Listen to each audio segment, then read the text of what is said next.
Hello, my name is Bradley Smith, and I shall be doing stand-up comedy for you.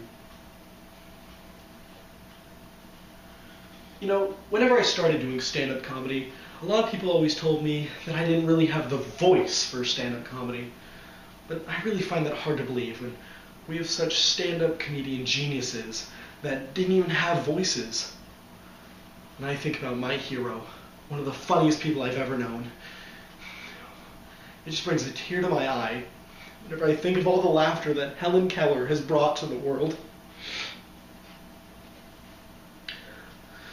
But in all seriousness, I started stand-up comedy when I was just a wee kid in kindergarten. It's when I started analyzing things more. Like, I noticed that, people, just didn't look like the way I was drawing them. I kept drawing people looking like this. But then I realized that, people actually had three dimensions, that they actually had other kind of joints with them. They weren't just sticks. So I started drawing people like this.